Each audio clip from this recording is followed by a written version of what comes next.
Cool. Here we are in the finals with Lord Vortex, who seems to watch the mana bluff, which is cool, so that Lord Vortex can go ahead and check this out, because we'll be posting this guy, as you all are aware. We're clearly not going to mulligan. We have Phalanx Leader plus 2 Scourge Marks, so no. Let's see. Lord Vortex is playing first. Ooh, with looks like an aggressive deck.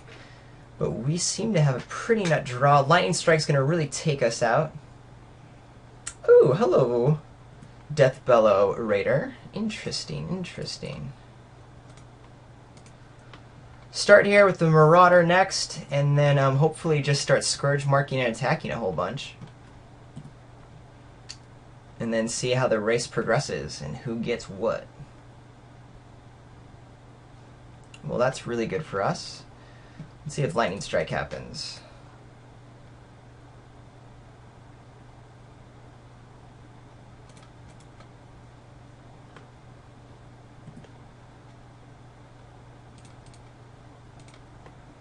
Lightning Strike? Lightning Strike. It was bound to happen. We're still in an okay shape. Our Scourge Marks will help get us out of here, but my opponent's going to be bashing in as well. Since I want to be drawing some more cards, I could offer a trade right now by Scourge marking up my Marauder. I think instead we just keep it back for defense and see what else we do draw. Another Phalanx Leader, mayhaps? Pretty please. Baleful Eidolon, that is not bad though. So we'll rock him out.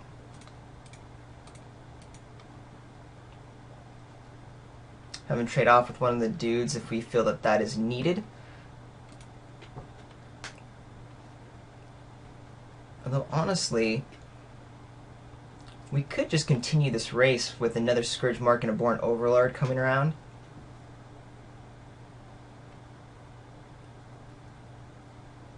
I think we'll just trade that Eidolon with one of the Minotaurs. So my opponent was a little bit stuck on mana. And these guys were able to kill when we want, how we want.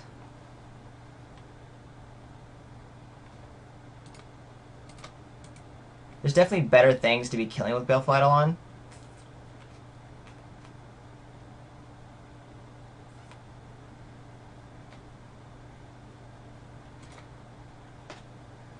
Let's see what happens. I guess my one little worry is that a swamp comes down and then regeneration can happen. And right now I don't have the ways to block it. I should soon enough. It could be an argument just to take it, keep up all my black devotion so that a Born Overlord just gets nutty.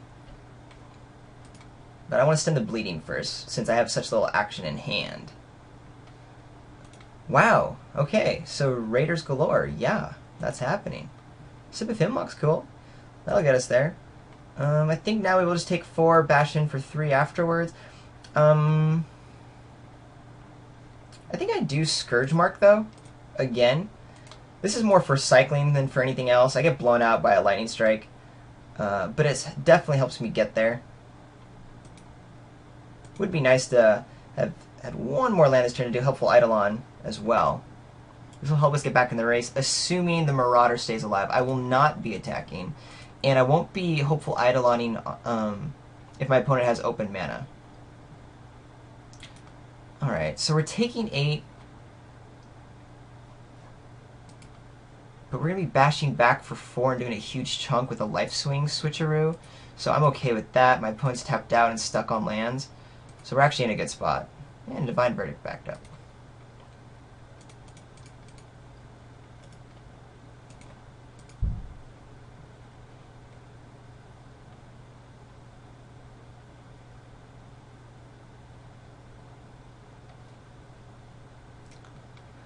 Looks like got a super sweet brew going. I've wanted to see this Minotaur deck in action. I drafted it early on in the format, but I haven't been able to make it work since then. If you get the Mogus's Marauder, the nice rare dude, then this deck is super nutty. But you're relying on that uncommon to make dreams come true. Here we're going to be a pretty good spot, because these guys have to attack. My opponent wants to try to play defense with the Skull Cleaver. We're just going to Sip of Hemlock it.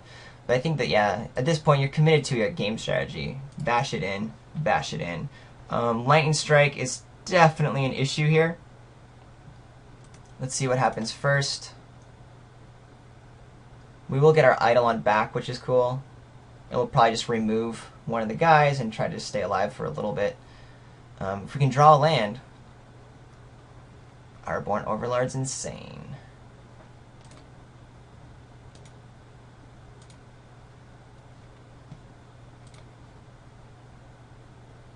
Lightning Strike? Ouchie?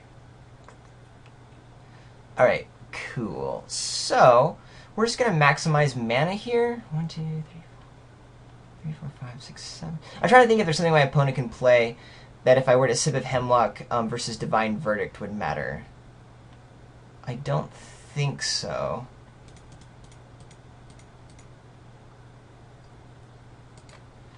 I'm going to go ahead and kill one of the Raiders, actually. Now I'm going to kill the Minotaur Skullcleaver. There's too many things to be playing around, to be honest, right now, but I mean, like, if a swamp comes down, these guys can be kind of dangerous, but since we're in a race, I actually realized I don't want to care about that. It's just a bummer if, like, a swamp comes down, then my Divine Verdicts, like, don't do a whole lot, as is the case right now. But what's cool is they have to attack, so it's fine.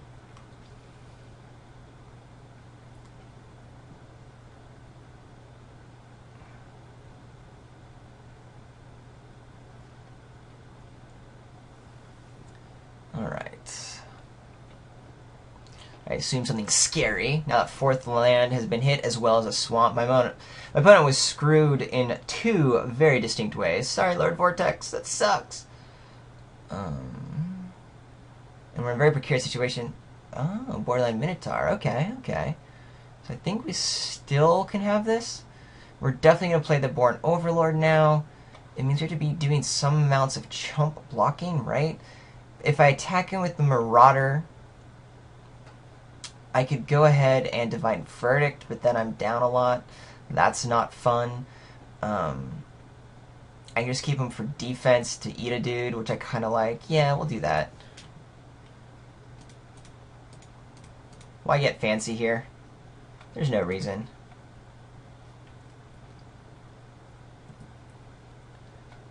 Try to just seal the deal this way with a bunch of nasty harpies.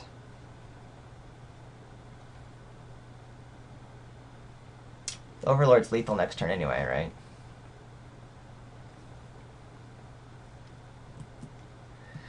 I don't think there's anything in these colors that get me, but I could totally be wrong about that. I did mess up math earlier against that Sealock monster. Ugh, that's annoying.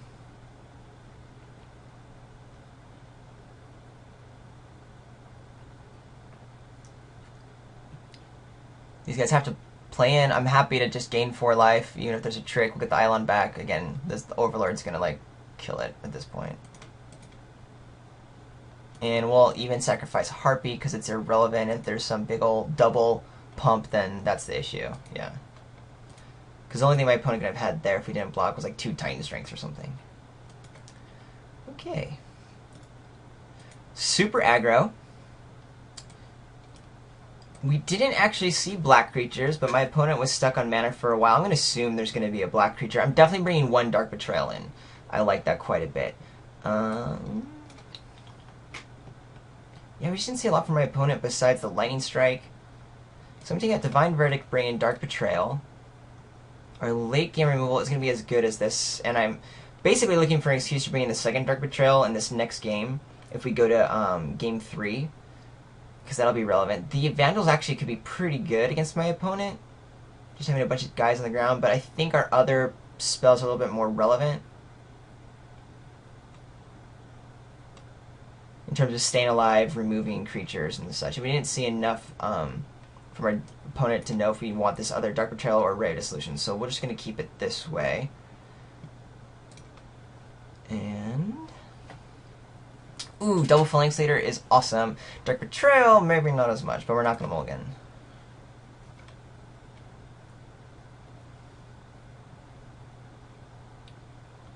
Alright. So we're going to be super weak to that really aggressive start because we don't have a lot of ways to get the Phalanx leaders up yet. So we need to start drawing like Baleful Eidolons and whatnot. Very precarious situation against Lord Vortex here. The Lord of the Vortex. Sweet name. Lord Vortex. Yep. There comes this guy. Well, we got a nice dude. But can we stay alive long enough for it? I have no idea.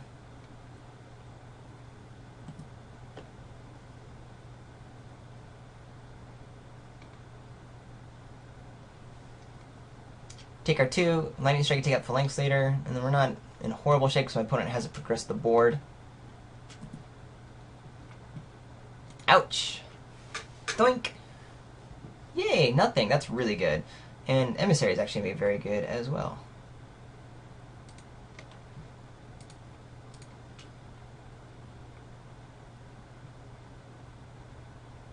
Try to bash in for 1. See if there's that Magma Jet or Lightning Strike like we saw last game. We'll play another Phalanx Leader, keep up the Dark Betrayal, and then play Heliod's Emissary after that.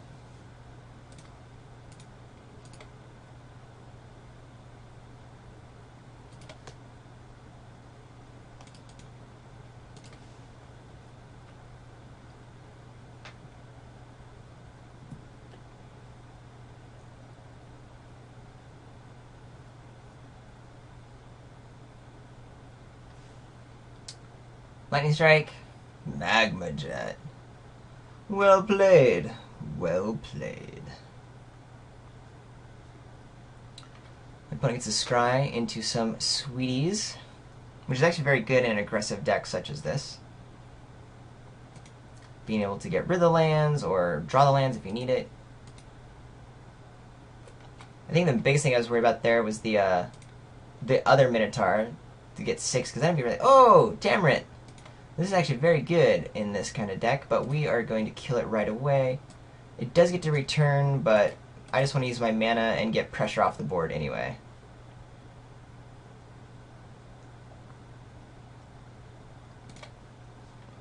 Yay, read the bones. That'll be good. We're going to get the Emissary online first, though. It's a decent blocker, after all. Not too sure if I'm going to block the Death Bell Raider.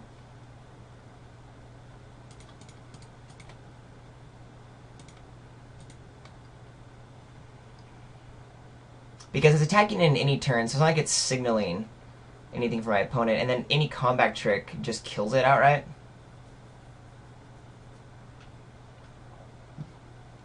Oh, sorry. I should probably click OK. Me and my unintentional slow rolls. Wait, what just happened? Don't Lightning Strike. No, not my Heliod's Emissary. Why would you do that? Why? Oh, you're trying to win too? Oh, I get it. I get it now. Sneaky feller. We're going to read the bones, take 2, and then drop an Eidolon, or maybe not. Can I take 8 damage? I don't know. Let's see what the bones have in store for us. It has to be a swamp then. Ooh, that's scary.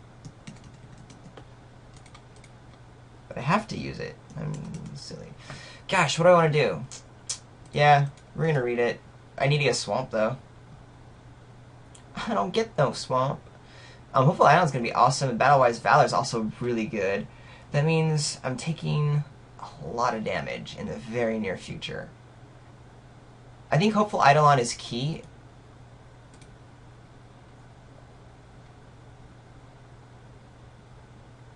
And actually, Battle-Wise Valor will be good. This is the real gamble you're going to see right now in what I'm doing. Because I'm taking another 6, 2 turn clock, but my opponent's out of plays. And being able to have these guys online means I can start making some pretty sweet, like Baleful Eidolon next turn on the ground to block, plus a Battle-Wise Valor to start eating things.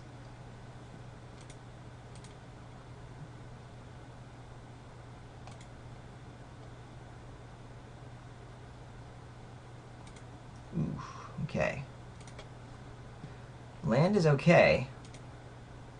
So we'll play our Baleful Eidolon, right?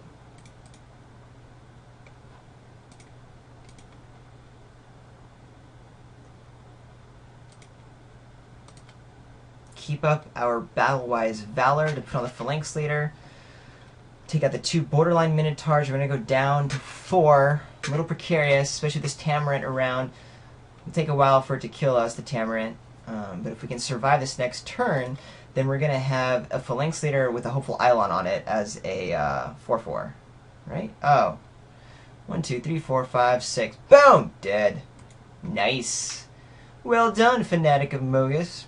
I love this Minotaur deck. Lord Vortex, I really like what you're doing here. Very cool. I am scared about this next game, though. Let's see. I just want to bring in things to stay alive. We're still seeing not a lot of black. I mean, we got to play our Dark Betrayal this time, but we saw the one and only black creature, and it's a rare that's being played. Calorie Pegasus isn't going to do much. And Evangel, if we've stayed alive that long, then like we're okay. We almost just want this guy instead. So what matters more? I'm going to keep the Dark Betrayal in. I'm more worried about the Kragma Warcaller than anything else coming down, because my opponent's clearly doing that sort of thing. I think Read the Bones I have to pull out, even though it's super helpful. I don't think it's going to do much. And I think the Guardians of Meletus is actually going to be what we need to stay alive longer on a lower curve. Could bring the Return Centaur, but I think just having a 3-drop is going to be much more relevant.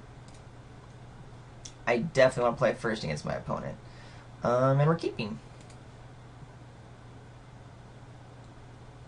Let's see if Lord Vortex keeps a 7er.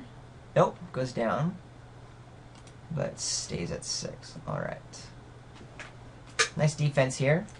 Scholar of Atheros, we're going to put a Scourge mark on it to keep it alive and draw into some more land or some more relevant stuff with the Sentry, and then clean up with a Born Overlord, assuming we're alive long enough. There's clearly no guarantee of that. Ooh, and another card. That's always nice.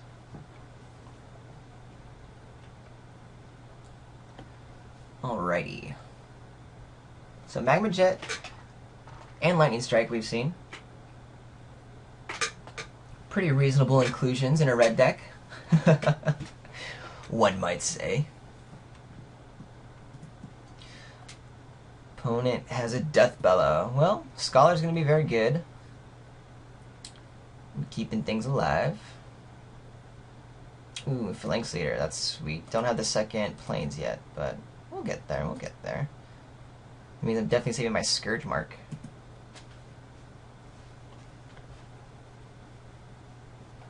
Cool thing is, when I draw my planes, I'll be able to play the Phalanx Leader and the Scourge mark right away, so we'll get some immediate value.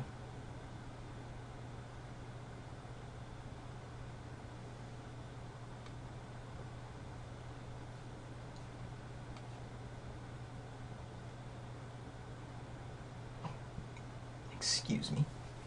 The Scholar could eat like a Lightning Strike after blocking, but that's okay. That is A-okay. Or Magma Jet, or whatever. Either or.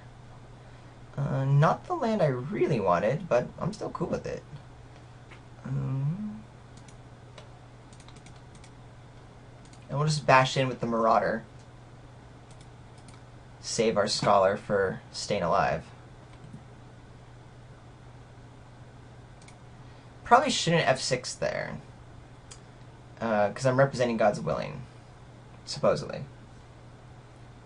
Not too sure if Lord Vortex is thinking that way, but could be. Ooh. Alright.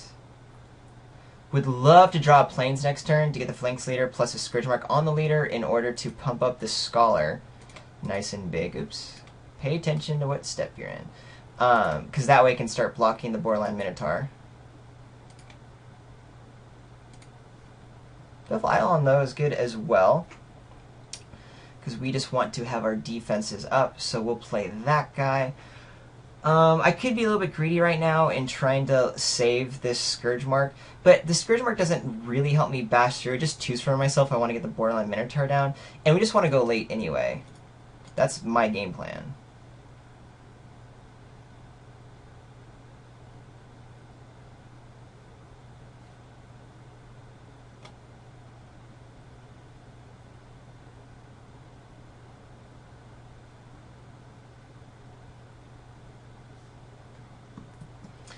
Alright, I was considering playing the Scourge Mark just to ensure the land drop, but I think it's going to be too relevant on the Phalanx later.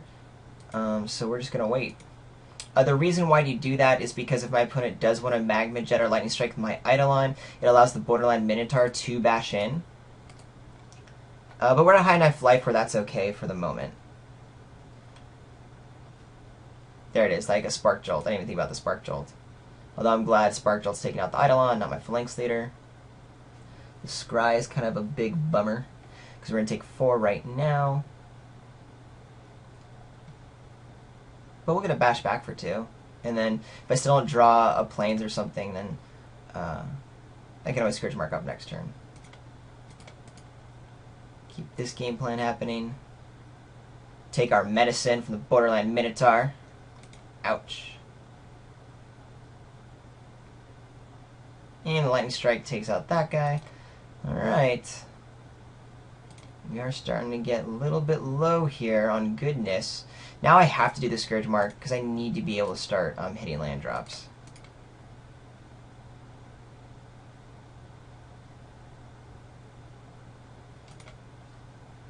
That's a land. And I'll also get the Sentry online. I'm going to make a trade with the borderline Minotaur. Just get to our Sentry and our Born Overlord. Staying alive, staying alive. My opponent was able to use some nice removal spells to take out 2 key creatures and then have a much better board state. Which was a very good play. Another Magma Jet or something continues to just wreck us, which looks like might be coming. Oh, it could be the 4-2. Nope, Lightning Strike. Ah, this is going to hurt. We will have good defense, though, in the very near future. But we might be so far hurt by then that we may not be able to bounce back from it. Hopeful Eidolon is very, very good.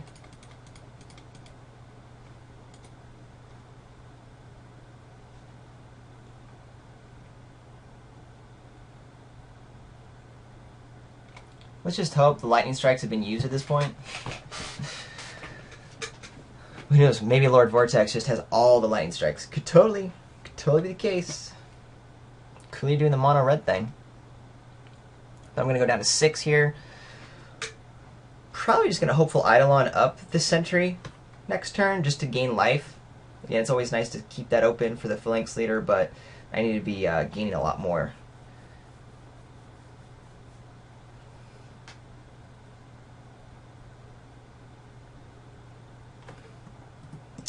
Alrighty. So we got our Sentry out, block the Deathbellow Raider, see if there's a trick in hand. I think I'm too low life to let that go through. Oh, 4, 5, 6, 7, 8, 9. Almost dead. Almost dead.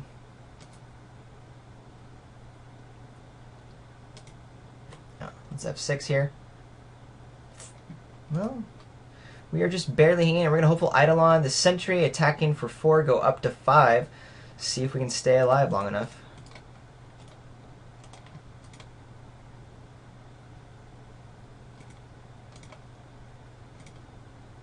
It's nice to be out of Lightning Strike range, and I have regen up, but it's going to be kind of hard to pay for the regeneration.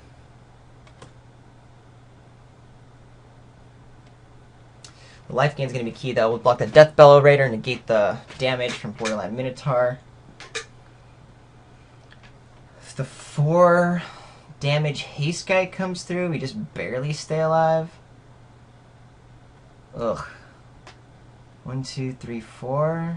Yeah, we're just barely going to stay alive. It also... Well, does that force my opponent... Doesn't it force me to... No, because the Deathbellow Raider has to attack, so that's good. So these guys come through.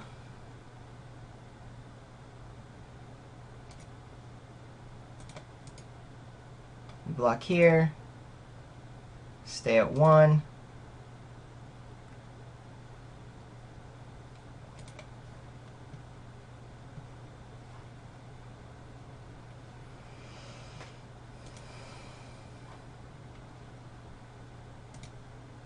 I think we got there. I mean, we're definitely not out of the woodworks yet by any means, but getting the Overlord online is just super key. Getting this 4 life and flying is super amazing.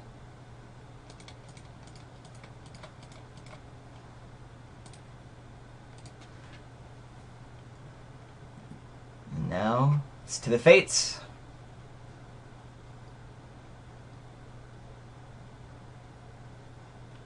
What can kill me here? Another Fanatic plus like a Lightning Strike. Though, I mean, those particular bits of cards would be quite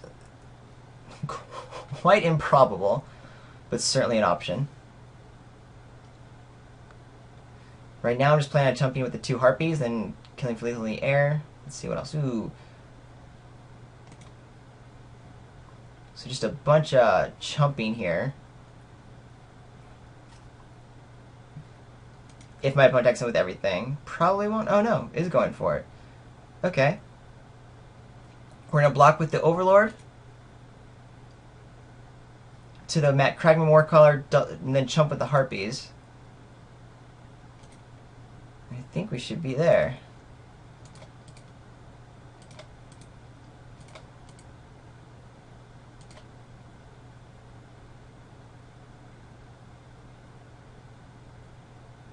Because all there is Spark Jolt or Titan. And the Titan Strength could get there, but I don't think enough. Say goodbye to the Harpy. Oy. This Vigilance just won me the game. Flying Lifelink Vigilance. Absolutely awesome. GG's. Cool, so we're just chatting with Lord Vortex for a second. Really cool opponent here. Almost had it though. Look, and had another Fanatic of Mogus in hand, and that was one of the things I was worried about coming down, having that plus one other thing. So close of a game. Really cool, and it was really fun to play against Lord Vortex. Anyway, guys, I hope you enjoyed this really fun black-white deck. I certainly enjoyed playing it. I'm Ryan from Mana Bluff, which you probably know by now. I hope everyone had a great Thanksgiving. This post is going up, I think, the day after Thanksgiving. So I hope everyone stuffed themselves. For any of you who are not American, it's a holiday where we eat a lot of food. Anyway, comment, subscribe, like on YouTube. Leave comments on manabluff.com. Guaranteed to write back to you on this website. I do my best to hit YouTube as well. Or start a chat on Twitter, __RGH__. Really appreciate you checking it out. Always my pleasure. See you next week. Adios.